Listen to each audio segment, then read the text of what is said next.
আইন শৃঙ্খলা অবনতির দায়ে আমাদের স্বরাষ্ট্রমন্ত্রী পদত্যাগ দাবি করেছে জামাতে ইসলামী। বিএনপির ভাইস চেয়ারম্যান শামসুজ্জামান দুদু বলেছেন যে জামাতে ইসলামকে নিয়ে ব্যবসা করে, ইসলামকে নিয়ে ব্যবসা করে।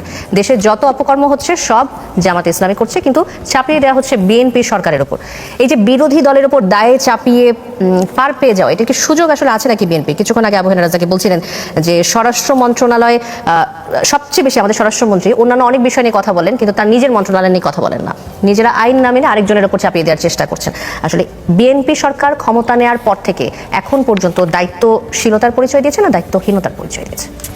এখানে আসলে নিজে না মেনে অন্যের উপর চাপিয়ে দেওয়া অথবা সব অপরাধ জামাত করেছে, এগুলি না অতি সরলীকৃত রাজনৈতিক বক্তব্য। কিন্তু এই রাজনৈতিক বক্তব্য শোনার জন্য তো আসলে আমরা এখন প্রস্তুত না। আমরা একটা সরকারকে দায়িত্ব দিয়েছি দেশ চালানোর জন্য, এবং দেশ চালানোর জন্য যা যা করা দরকার তা ওই সরকারের লোক করবেন, ওই সরকার করবেন, এটা আমরা কিন্তু প্রত্যাশা করি।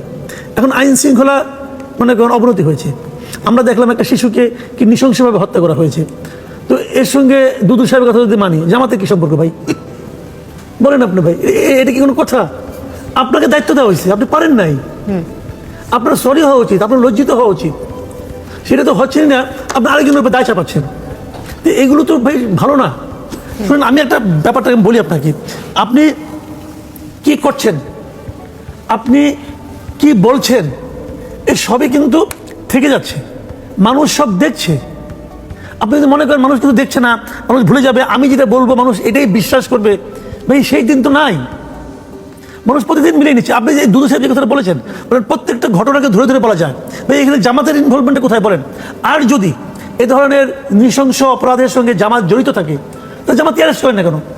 আচ্ছা, আবার এদিকে জামাতের কথা যদি আমরা, যেহেতু প্রসঙ্গটা আসলো যে স্বরাষ্ট্রমন্ত্রীর পদত্যাগ দাবি করেছে জামাতে ইসলামী, এটিকে আপনি কিভাবে দেখেন? যে স্বরাষ্ট্রমন্ত্রী যে বিষয়টি আমরা আসছিল কিছুক্ষণ আগে কথার মধ্য দিয়ে, যে সালাউদ্দিন আহমেদ অনেক বিষয় নিয়ে কথা বলেন কিন্তু নিজের মন্ত্রণালয় নিয়ে কথা বলেন না, বলছিলেন আবু হেনা রাজাকি।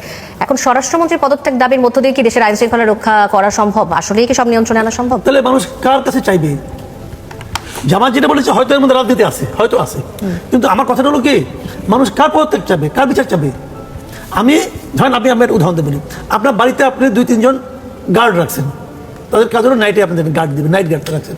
রাতের বেলায় চুরি হয়েছে, রাতের বেলায় একটা বাড়িতে কিছু একটা চুরি হয়েছে, তো এই অফিসের এই বাসার যিনি বাজার সরকার, তাকে আপনি অ্যারেস্ট করবেন, তাকে গালি দিবেন? বলেন আপনি। আপনি যাকে নাইট গার্ড হিসেবে নিয়োগ করেছেন, সে তো বেতন নেই আপনার কাছ থেকে, তারপরে তাকে ধরবেন না? ভাই তুমি কি করলা, তোমাকে তো আমি এই দায়িত্ব দিয়েছি। তো আইন শৃঙ্খলা রক্ষার জন্য যে লোকটাকে দায়িত্ব দিয়েছেন প্রধানমন্ত্রী, এই সরকার প্রধানত কয়েকজন লোককে দায়িত্ব দিয়েছে স্পেশালি, যে আপনি এটা রক্ষা করেন, আপনি এটা করেন, আপনি ওটা করেন। আমরা শুনি নানা রকম কথা শুনি, যে সালাউদ্দিন সাহেব নাকি স্বরাষ্ট্র মন্ত্রণালয় পেতে চাননি, উনি নাকি অন্য কিছু চেয়েছিলেন, সেটা না পাওয়াতে উনি নাকি এখানে মন দিচ্ছেন না, এরকম শুনি। যদি সেটা হয় এবং যদি উনি সরকার প্রধানের জন্য গুরুত্বপূর্ণ হয়, তো উনি যেটা চেয়েছেন সেটাই উনাকে দেন, অসুবিধাটা কি? কিন্তু তাও দেশটাকে ভালো চলতে দেন, স্বরাষ্ট্র মন্ত্রণালয় একজন যোগ্য লোকের হাতে দেন।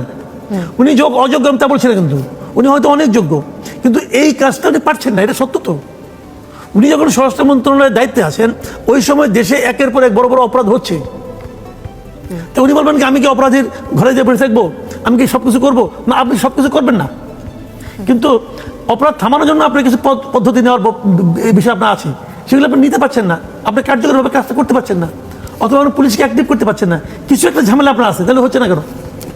তো এটা তো মানতে, আপনি তাহলে শুরুতেই বলতেন যে আমি স্বরাষ্ট্র মন্ত্রণালয়ের দায়িত্ব নিতে পারি, কিন্তু আমি দায়িত্ব নেওয়ার সময় কিন্তু কোনো চুরি ডাকাতি আমি থামানোর জন্য কোনো গ্যারান্টি দিচ্ছি না। তিনি বলেন না কেন? বলুক, তো তোমাকে সরাই দেবে এখান থেকে। উনি বড় মুখে বলেছিলেন পারবো, কিন্তু পারছেন না। ধন্যবাদ।